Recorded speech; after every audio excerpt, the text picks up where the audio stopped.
Definitive Perspectives Live 24-hour special. My name is Trang, and our next episode we'll be looking at the UK investment and fund flow outlook. And to chat to me about all these different issues, I would like to welcome Dewi John, Head of Research for UK and Ireland at Refinitiv. Good morning. And it is very early here, horribly so.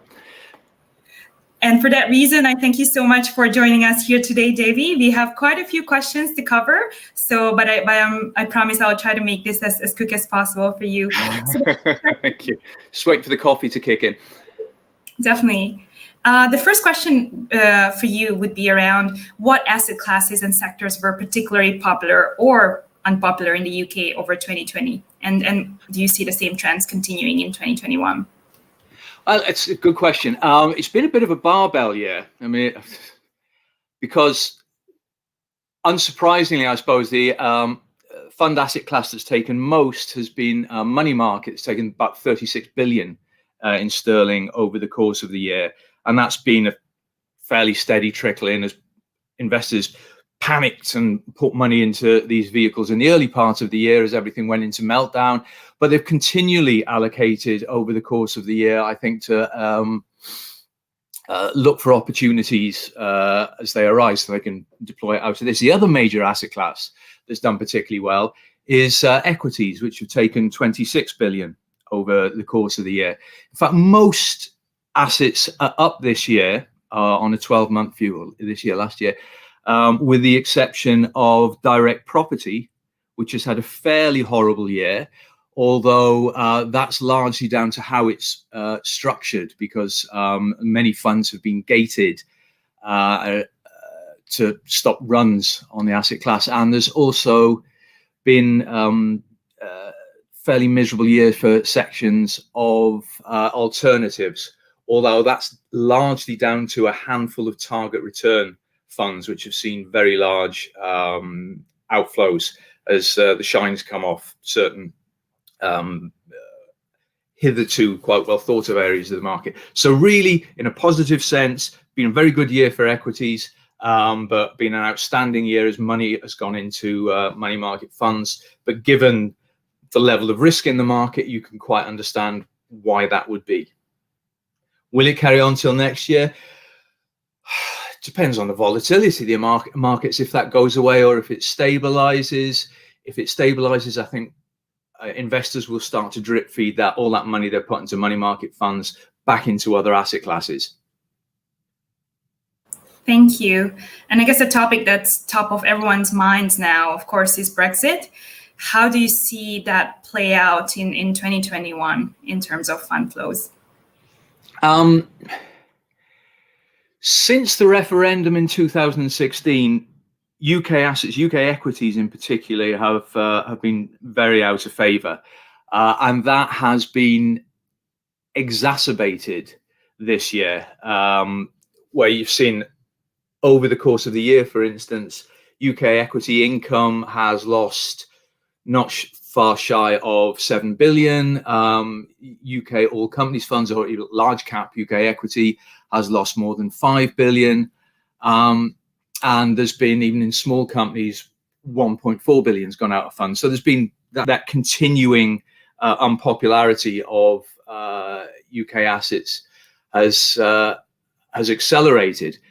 That said, what we saw in October was a strong bounce in UK equities, where they've, to put in a little bit of context, if you'd invested over the course of the year, you will still be down in UK large caps. However, you'll have made a small profit in UK small caps.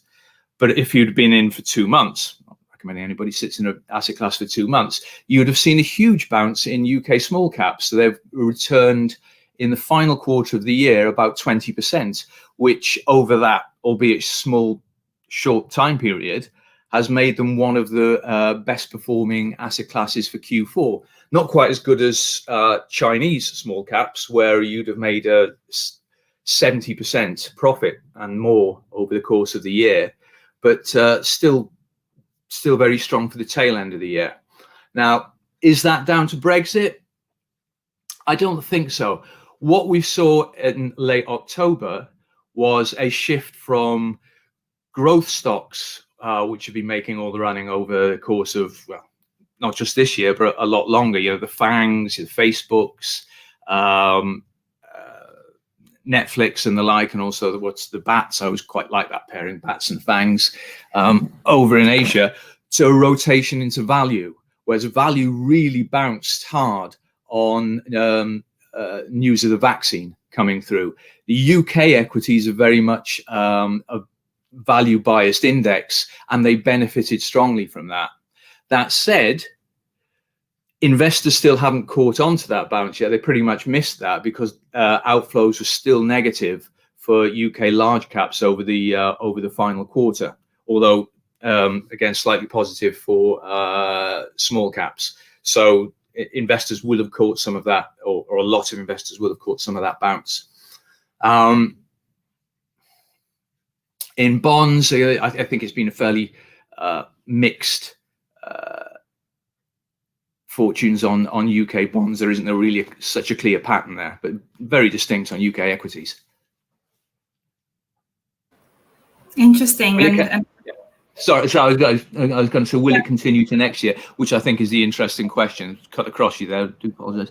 No, it depends on if the value rally continues, and it's really difficult to say. Is it a trend or is it a trade? I would edge towards more of a trade rather than a trend. I suspect that growth may pick up again, particularly in a low rate environment, but it's a very tough call. So we'll see, but it's certainly been a good year end for UK assets, UK equities in particular. Thank you. And I guess we will return to speak about rates in the latter part of the episode. But I also wanted to get your thoughts on how 2020 has impacted the whole active versus passive debate. It's been a very strong year for passives. If you look at UK asset flows over the course of 2020, as you'd expect, I'm just having a look at my Excel file here to make sure I get the data right. You get large outflows in across the board in February and March, and also in August and September. Now, if you look at actives in those outflows are amplified. It's a much more volatile pattern than the year overall. And when you drop passive flows back into it, you see passives are actually positive overall asset classes throughout the year, and positive in bonds throughout the year. There are, as you'd expect, there's more coming off in equities in February and March. So passives have actually added to the money taken right the way over the course of the year. When you break down passives into passive mutual funds and ETFs, you see greater volatility in ETFs, particularly again in equities. They go into negative territory over the market meltdown in March, but then you would expect that because that they're there for efficient allocation. So the fact that ETFs went down and then went straight back up again shows that they've actually done their job. But overall, over the course of the year, passives are up about more than 40 billion, with active lagging slightly behind by 2-3 billion. So it's been a very, very good year for passives. Thank you.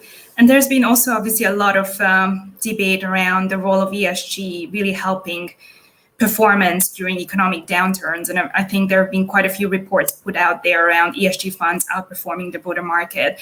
Wanted to get your thoughts on this topic, and whether you think this will continue and whether it will strengthen the appeal of ESG funds this year. Yeah, again, very good question. I've been picking through the data over the last few days over the course of the year, and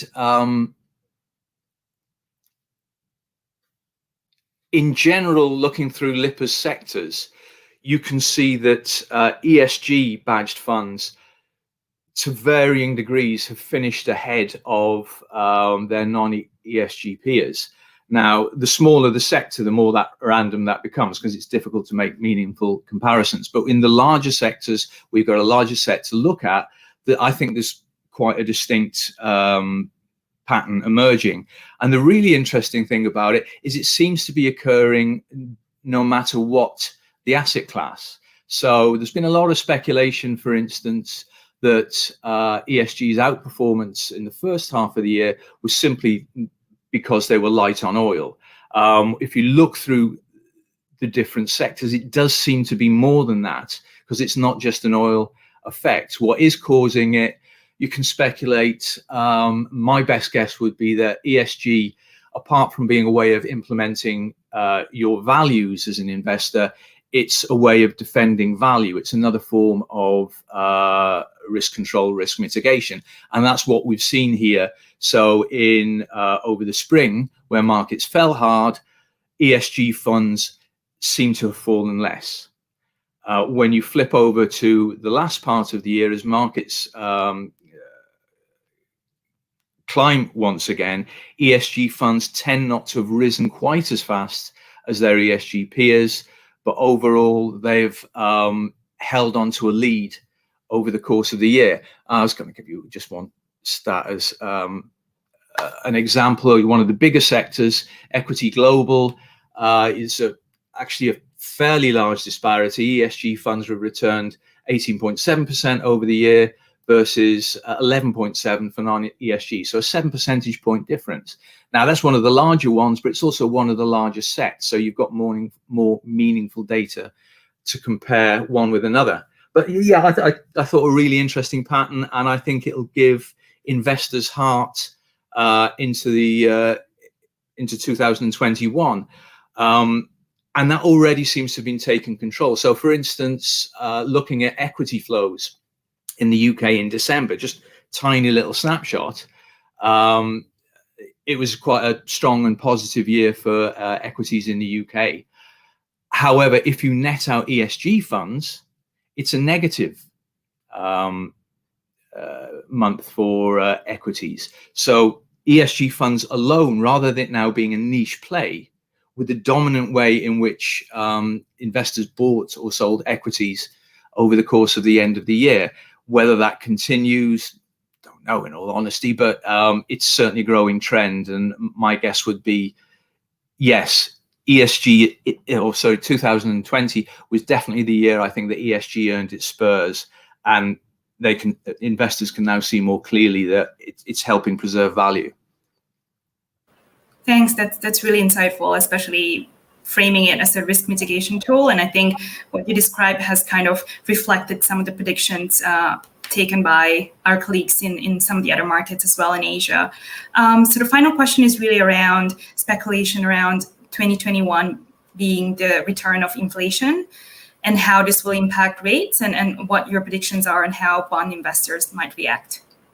Okay, I don't think they're reacting yet. Looking at the data for the UK, there hasn't been a distinct, from what I can see from the data, there hasn't been a distinct shift into shorter duration, which is how bond investors would protect their portfolios from rising rates. So how will it play out? I don't know. I think what we have seen is, and again, this isn't just a short-term thing, in order to get yield, investors move up funds move up the risk curve. So I was again looking at global bonds a little earlier in the year, and you can see year by year over the past few years a deterioration in credit quality in these portfolios, which, if you look into the year as it evolves, with the amount of debt that many corporates have taken on in order to get through the crisis, and the amount of state support that's been necessary, when governments start to withdraw life support in the form of these aid packages, you'd expect to see default rates start to spike quite sharply, and corporate balance sheets come under a lot more stress. So how they respond to that, and how defaults rise in this environment, I think will be the worrying thing for investors. So rather than this being a year where they've had to reach for a year, this will be very much a year, I suspect, where credit quality is important, and fund managers' due diligence over their bond portfolios will start to pay dividends. Thank you very much. And that leads to the end of our episode. I just wanted to thank you once again, Dewi, for coming on the show today, even though it's a very early hour. So really appreciate it. And if anyone wants to find out more about the data referenced by Dewi, we'll provide a link in the chat. And there's also a QR code to get to our Libra Fund performance data. So I encourage you to check it out. And as usual, I'll be back for our next episode in about 45 minutes at 4 p.m. Singapore time to talk about metals outlook. Thank you and see you later.